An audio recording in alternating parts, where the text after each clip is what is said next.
And what's up, everybody? This is Esoteric Nomad. So I know it's been a while since I released an episode, and that's truly because I wait till I'm guided. So I am either waiting on a direct message or my intuition to sort of guide me towards what I feel I need to speak on. And I have been not majorly focused within recently. There's a lot going on in the world. There's a lot going on, just in my own journey. And I'm trying to take that time to be introspective and to sort of silence the outside noise and to get more in touch with myself. If you, I don't want to say like if you're spiritual at all, but a lot of people in the quote spiritual community might understand where I'm talking about. It's often necessary to have moments and periods of time where you're more isolated and where you're taking that time to really get in tone with what your own thoughts are and what your own inner guidance is telling you. And I know for me specifically, it can be extremely difficult for me to get that wisdom and to get that knowledge and all of that if I am too immersed in everyday life. And so oftentimes there's periods of time where I will need to sort of reflect and go, like I'll just disappear for a bit. I mean, not entirely, but I have that ability to do that right now. And so that's what kind of I've been focused on. But, recently, it's been kind of a series of events leading up to this. I recently did a speech, and it was in regards to, it touched on my time in addiction, and it briefly touched on some of the causes of that. And once I have that link, it'll be posted for anybody who cares to watch it. It's a quick speech, and like I said, it's a very brief explanation.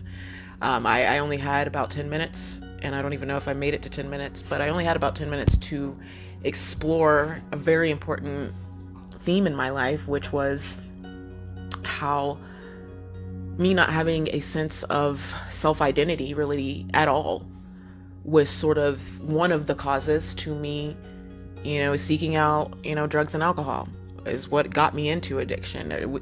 I wouldn't say it was the main cause, but it was definitely a major factor to whereas when I was able to start facing myself and working on myself and all those things, it took away a lot of that desire to use. So in this speech, I briefly touched on that, but like I said, one of the things that I accredited to me going down that road was the influence of how I was raised. And now I will say this, I will never say that something directly caused something else as far as like not taking accountability. I realized that, I made my own choices. I absolutely understand this. I'm simply referring to the things that I feel like were major influences. And so one of those major influences was how I was raised. And it is how many of the people that I have come into contact with along my journey were also raised. And that is to a deeply religious family. And being a PK, which I have touched on before, means preacher's kid. It's the lingo we kind of use in the community. And so, it was sort of a double whammy. It's one thing to grow up very religious, but then it's like being part of like a royal family in a sense. Like there's even more spotlight on you, if that makes sense, if you are the child of ministers of any sort. So that's what I mean when I say PK. But I want to start by saying this. I am in no way bashing Christianity. I am not bashing that religion whatsoever. I myself believe in God. I do. There was a period of time where I didn't, but I do now. So I am not bashing the Christian faith. I will be very specific, and I'm not even trying to bash anything, but I will be very specific to what I am saying I feel like was a negative influence. And even with saying negative, it was just an influence that caused me a lot of years of healing down the road.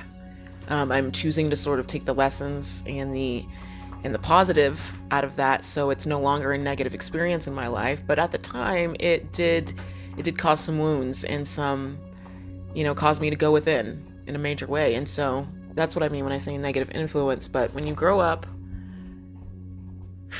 in a Christian family like I did, as many of us did, where you're being taught that homosexuality is a sin and that if you don't accept Christ into your heart, you are going to hell. And then they explain what hell is like in great detail. You know, it's a fiery pit of damnation where you're tormented and teased by evil entities. You know, like it's described in a number of ways, having the skin ripped off your flesh, you know, just flesh being ripped away, inner torment for eternity. It's a very grim outlook. And especially as a child, think about it, y'all. That's my Southern coming out, y'all. Think about it. As adults, a lot of us, not everybody, but a lot of us like aren't fans of horror movies. Why? Because it's kind of disturbing in a sense. It can be. You know, it can affect our dream life, whatever. It gives us, you know, the heebie-jeebies, makes us cringe. Right. So we avoid that. Now we're adults and that can still affect us. Now imagine as a child being indoctrinated, and I say this because from birth until I chose to leave my home at 18, you know, I was told that, you know, if I wanted to stay, I could follow my parents' rules, which were essentially like, you know, not being gay, not, you know, it was not being gay, not listening to the secular music. It was a lot of things like that. And so I chose to leave. I did. But it was for a lot of reasons I felt like shouldn't have been reasons to begin with. But anyway, like I was saying, as a child, when you're told over and over now, every Sunday morning, Sunday night, Wednesday, but whatever, revivals, you are being pounded with this doctrination of you are going to hell if you are a sinner and you don't accept Christ into your heart. It's traumatic. It is traumatic. And I know that's a very popular opinion among a lot of people, mostly people in my generation. But when you go a step above us to like our parents, it may not really be understood as that because, I mean, truthfully, people when my parents, I don't know what generation I am, like millennial, I guess, I'm 39, whatever it is. But like the generation of like my parents, people in their 60s, 70s, around that age range, when they were growing up, there wasn't really the talks of gentle parenting or therapy or, you know, there wasn't hardly any of the awareness that there is in our generation now, where we're very familiar with things that are traumatizing, and we know the terms gaslighting, breadcrumbing. We have all this vernacular for things now that I don't believe my parents' generation really had, or if they did, it was very niche at the time. You know, it wasn't really mainstream, and so in a sense, they were kind of just abiding by the way they were raised. And so that's where it's been easy for me. Well, let me not say easy. It's been easier recently for me to have more compassion and understanding. And I'm in a place where that is consistent now, but I was angry for a while. But it's easier for me now to sort of accept that due to having that understanding that it's like, and I'm not saying this is an excuse by any means. I'm not. I'm just saying having anger and hate in my heart really does nothing to anybody else. It only affects me. And so I chose to try to find a better way to understand that so I could release those feelings that I was hanging on to, not dismissing what people did, but just freeing myself up from carrying all that negative emotion that it does not serve me. And a way I was able to do that, part of that was by understanding how, you know, like they were really just doing what they were taught. Everybody is just doing what they were taught and who before them was taught and who before them was taught. And, you know, in a lot of minority families, I would say Black, but I know it's also like with my Hispanic community, in their families, I've heard the same things that can happen. African, it's rampant where it's this doctrine of you get spanked and it's normal. You know, you go to church, you're told to behave a certain way. And now when I was growing up, there seemed to be different degrees of Christianity that I would come across. There was varying degrees. And even now I still notice that today. But when I was growing up, the degree of Christianity, as I call it, that I was being taught was very, very horror movie-ish. You know, the book of Revelation gave me nightmares and night terrors for many years as a child growing up. And It's just something you have to accept. This is just your life. It's frightening. And, it's just like, well, if you don't sin like that and you live a life according to God's word and the way it's being taught to you, then you don't got to worry about hell. But then you're like constantly like you're constantly analyzing your own performance, your own actions. You're constantly critiquing yourself, self-analyzing. And, as adults, then we grow up to be, perfectionists and, being overly analytical to the point of indecision. Or, we get in these situations and these relationships out of a need of security rather than our personal values. Or do we even know what our personal values are? Because we've been raised in these certain ways that have sort of stifled these things that are key components to, I feel like, building a healthy individual. And when I was growing up, it was a lot of hellfire and brimstone. And the way I was taught, and like I said, this is why I'm not bashing the Christian faith, because I realize it is not the faith in itself that can be controversial or that can be harmful. I don't believe, at least. What I believe is harmful is the people that deliver the message. So you can take the same King James Version Bible and have one person preach it, and then you can give it to another person and they could preach it entirely different. It's all on interpretation. And that's where I think a lot of people get it kind of, I've been told like, well, don't bash the Christian faith. I'm not. It's simply the way that I was taught it that I feel like was harmful for me. And I am simply speaking on my experience, and I am referencing the experiences of many other people that I have had conversation with, but I can really only speak for myself. And for myself, I do know it was extremely damaging.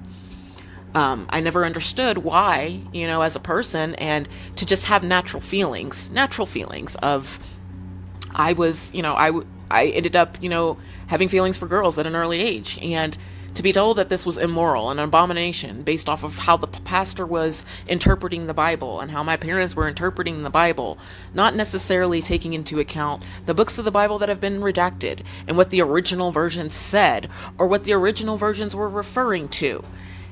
This is why I tell people to educate themselves. This is why I had to educate myself. Because if we just believe everything we're told, you may not even know that there are books of the Bible that have been redacted. You may not even know that certain scripture has been changed and, restructured based off of what the church wanted its people to know or to believe in and to trust in. It's all been a sort of a mind control thing. And this is where I feel like a lot of people are scared and they might get confrontational and angry about it and, come at you like, oh, you're questioning my faith. That's okay.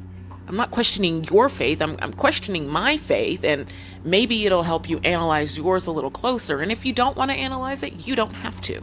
We all have that free will. We all have that freedom. I'm just saying it doesn't always work for everybody. And that's why I believe it's important to speak on things like this.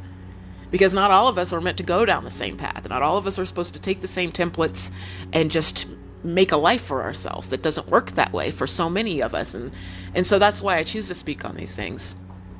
When I first came out, when I was outed really is what happened. But around that time that, my parents were finding out and that it was really becoming like apparent in my family that this was a problem that they had. I had been very involved in our local church, and my job recently was working with middle school and high school kids as like a sort of a counselor. I love having that opportunity to speak to kids and to give them, wisdom that I've learned, to talk with them, and answer questions from my perspective. It's something I've always felt drawn to do, possibly because I needed that when I was that age. But from a very early age, I was always drawn to the littles. Like, they're just so innocent and so beautiful, and their outlook on life is so freeing. And, in so many ways, they haven't been, captured by society. They still have that imagination. So many of them do. And so I just loved to be around the kids. The kids loved to be around me. It was like, when you have like the big people service. So the adults would go to big people service. The kids would go to little kids service. And I was one of the sort of assistants that would, moderate the kids service. And when it came about that I was, gay, I guess, or that I liked girls, I was told to step down from that role. The pastor and his wife himself told me to remove myself from that role, and I could no longer be in the kids' ministry. Now, I don't quite remember if the reason was told to me. I'm pretty sure it wasn't. And this is where I feel like it's harmful to not speak on things, because in that silence, I had the opportunity to craft my own assumptions because no one was telling me anything. So what does a child do? Because I was still a child then. What does a child do? They make up their own decisions. They make up their own assumptions about things. They fill in the blanks. It's human nature. We try to put the pieces together. And what I took from that at that time was they must think that I'm a pedophile or that I'm dirty or something to remove me from the kids like I'm a threat. They didn't want the kids to have influence to me, as if I go in there on Sundays and I start talking about my lesbian lifestyle. Absolutely not. Like, it's ridiculous. I still don't quite know what the reason was. I think there was probably parents. And this is where I also say, like, I feel like nobody else should have known. Like, it's nobody else's business unless I wanted it to them to be, truthfully. But other parents apparently knew, and they had their concerns. And this is where it frustrates me, because in a lot of Christian families, there is a lot of molestation and sexual abuse that's happening that is not spoken about. It's not spoken about for whatever reason. It's either somebody in a position of authority or in high standing. And so, like, no, you just don't speak about it. It's not believed, or if it is believed, you just push it under the rug. And denial is a powerful thing, let me tell you. And so for that to be a real thing that's rampant in the church and in Christian communities, fundamentalist communities, you name it. And for me as a 13-year-old child to be told that I could no longer just be around the kids, read them stories, ask about their days, do little plays with them. I couldn't do any of that simply because of who I had an attraction to that was in no way ever brought into, any of my interactions with the kids ever. It was traumatic for me. It was extremely traumatic. I remember feeling like all the adults must have thought that I was a threat, or that I was dirty, or that I would hurt their children, which is extremely hard for me to process as a child myself. But this is the Christian church, and a lot of times. And this is part of how I was raised. And this is why I say we need to be really mindful. And I see, it's so beautiful because I see so many parents nowadays bringing their kids up with like this amazing freedom to speak their minds, to encourage a two-way conversation. It's really quite beautiful how it's evolving. Now, I do believe it can go too far, but like, that's not for me to say. Every family's different. I'm just saying, like, for my own personal opinions, I feel like it's a beautiful thing how a lot of this is evolving, and how kids nowadays, a lot of them have more of that opportunity to explore themselves, to ask questions, to be heard. It's really amazing, because when I was growing up, that did not exist. No, it was this strong doctrine of kids obey their parents, stay in a child's place, yada, yada, yada. And I'm not saying this is negative in so many ways, because obviously I believe, even though I did deal with a lot of, issues and things throughout my life, I believe I turned out to be a good person. Now, I'm not saying this is or isn't accredited to how I was raised, but I am saying it to say that there were good parts about how I was raised, or those things that I was being taught were interpreted in ways that brought me to being a responsible adult. So I'm not necessarily trying to say like this was all negative. I can see the harm. I can see the harm that it can cause, and how it's really beautiful to see how that's evolving. But yes, like I was saying,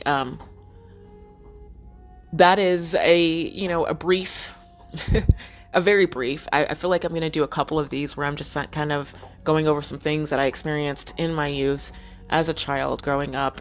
But I want to say that, like, I believe that, like I said, and this is just my personal belief, but I believe my guidance and my guides have been, I am so grateful that I have had that opportunity to develop my own relationship with God, with my higher power, with my guides, all of that as an adult. Thank God for that, because I really would have missed out on a beautiful experience.